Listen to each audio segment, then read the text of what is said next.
నాయన. ఇది వరకు చెప్పలేకపోయేవాళ్ళం, ఇప్పుడు అట్లా కాదు కదా. ఇప్పుడు సూర్యాపేటలో ఒండ్రుకొండ మీద నీ లక్ష్మీ నరసింహస్వామి గుడి ఉంది. ఏం నాయనా, అది 6500 సంవత్సరాల క్రితంది. ఇప్పుడు నువ్వు దాని ఫోటో తీసి ఒక వీడియో తీసి ఇప్పుడు నేను దాని గురించి మంచిగా చెప్తే ఇప్పుడు దాన్ని మనం ఇన్స్టాగ్రామ్లోనో ఫేస్బుక్లోనో ట్విట్టర్లో పెట్టినాం అనుకో, లక్షల మందికి చేరుతుంది. మనము ఏదైనా కూడా మనిషి చేసినదే, టెక్నాలజీ కూడా మనిషి చేసిందే. కాబట్టి ఆ టెక్నాలజీని మనం సన్మార్గంకి, మంచి మార్గంకి, మనం అభివృద్ధి చెందడానికి ఎట్లా వాడాలో చూడాలి. కానీ మనము కూడా సగం దాన్ని లెఫ్టిస్టులు అనుకుంటూ, కమ్యూనిస్టులు అనుకుంటూ, మన దేవుణ్ణి, దేవాలయాలని, మన హైందవ ధర్మాన్ని మనం నాశనం చేసుకుంటూ, పరమతం వాడు నాశనం చేస్తే వాడికి మనం హాయిగా చప్పట్లు కొట్టుకుంటూ ఇది కరెక్టేనేమో అని అనుకుంటూ మన పేర్లు పెట్టుకొని ఇంకెవడో దుర్మార్గుడు చేస్తుంటే కూడా మన బుద్ధి ఏడబోయింది అనేది మనం ప్రశ్నించుకోవాలి. భూమి గుండ్రంగా ఉంది అని చెప్పింది ముందు భారత సనాతన హిందూ ధర్మం. ఏనాయనా, నవగ్రహాలు జ్యోతిష శాస్త్రంలో నీకు ఎవరెవరు ఎంతెంత దూరంలో ఉన్నారు, ఏ గ్రహం ఏ రంగులో ఉంది, దాని వేడి ఎంత, భూమికి ఏది ముందరుంది ఏది వెనకుంది చెప్పింది సనాతన హిందూ ధర్మం. అంటే దాని అర్థం ఏంటి? ఈ కాటి సైన్స్ టెక్నాలజీ అంతా మనకు తెలుసు. కోవిడ్ రాకుండా మనం దండం పెడతాం అంటే కోవిడ్ ఈరోజు వస్తుందని చెప్పి నువ్వు ఆ యుగంలోనే కనిపెట్టుకున్నావు. సత్యయుగంలో నుంచి తెలుసు, అందుకే నువ్వు అప్పటి నుంచి దండం పెడుతున్నావు. అంటే దాని అర్థం ఏంటంటే ఎవడో ఏదో చెప్తే మీ ధర్మానికి, మీ వేదాలకి ఇది తెలియదు అది తెలియదు అని అంటే ఫస్ట్ నీకు తెలుసా నాకు తెలుసా అని ప్రశ్న వేసుకోగలగడము సంస్కృతి.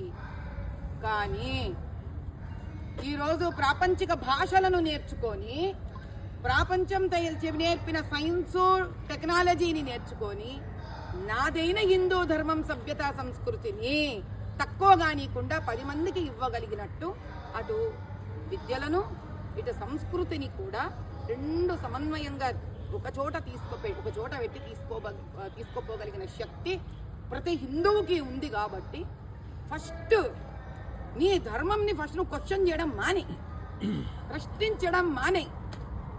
ఇప్పటికీ బైబిల్లో భూమి నీకు పల్లంగా స్ట్రైట్గా ఉంది అని ఉంది.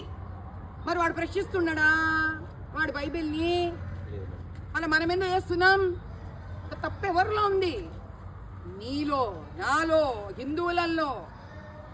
ముందు ఆ ప్రశ్నించేది మాని నేర్చుకోవాలి. ఆచారాలు అనేది ఏం పాటించట్లేదు, లేడీస్ అయినా జెంట్స్ అయినా ఆచారాలు ఎక్కడి వరకు పాటించాలి? ఫస్ట్ ఇంట్లో మొగతను పాటిస్తే ఆటోమేటిక్ అందరు పాటిస్తారా? ప్యాంటు షర్ట్లు మానేసి కుర్తా పైజామాలు, ధోతీలు కట్టడం నేర్చుకోండి. ఇంగ్లీష్ వాడి బట్టలు నువ్వు ఫేమస్ చేస్తున్నావు. ఇది మోడర్న్ లైఫ్ స్టైల్ అని చెప్పేసి నేర్పిస్తున్నారు. ఎవరు ఇంట్లో నాయనకు నేర్పించుకుంటుండా? నేర్పిస్తున్నారు కదా. నాయనకు నేర్పించుకుంటుండా? ముందు నాయనను పంచ, కండువ, షర్టు వేసుకోమని. ఆయనను చూసి భార్య చిరగడుతుంది. ఇద్దరిని చూసిన పిల్లలు మన సంస్కృతి బట్టలు వేస్తారు. అదే నాయన, నువ్వు ముగ్గు మళ్ళీ ఆడవాళ్ళ దగ్గర తీసుకొచ్చి నువ్వు ప్రతిదీ ఆడవాళ్ళ దగ్గర ఇచ్చేందుకు ఆపుతారయ్యా మీరు మొగోళ్ళు? ఫస్ట్ పురుషుడు ఇంట్లో నీకు పెద్దరికం కావాలి, నువ్వు నాయన అవ్వాలి, ఇంటి యజమాని అవ్వాలి, భార్యని ముందు చేతులు కట్టుకోవాలి. అంటే భార్య చేతులు కట్టుకునేటట్టు నువ్వు సనాతన హిందూ ధర్మంలో ఉన్నవా? నువ్వు ఫస్ట్ ఒక బొట్టు పెట్టుకుంటే సరిపోదయ్యా. మన శాస్త్ర రీత్యా బట్టలు నువ్వు వేసుకో. వాళ్ళు కుర్తా పైజామాలు వేసుకోవడం మానేసి, నువ్వు పంచ కట్టడం మానేసిండ్రు. ప్యాంట్ షర్ట్లో వేసుకొని మీరు గుళ్ళకు పోతున్నారు కదయ్యా. ఇక పిల్లలు సవాల్ వేస్తారు. పిల్లలు అడుగుతున్నాయా మళ్ళా నువ్వు ప్యాంట్ షర్ట్ వేసుకొని పోవచ్చు అంటే ఆడపిల్ల నేను ప్యాంట్ షర్ట్ వేసుకొని పోవచ్చు అంటది. ముందు తండ్రి ఇంట్లో దీపం పెట్టుడు, పంచ కట్టడం, ఒక రెండు దేవుని శ్లోకాలు చదవడం, మంత్రాలు తంత్రాలు చదవకు. నువ్వు 2 శ్లోకాలు చదువు. భార్యను అడుగు, సాబ్ చేయమ్మా నేను దీపం పెట్టుకోవాలి. పూజలు ఆడామే చేయాలి, దీపం ఆడామే పెట్టాలి, పండగలు ఆడామే చేయాలి, వంటలు ఆడామే చేయాలి. మానేసి పోతుంది ఆడామే.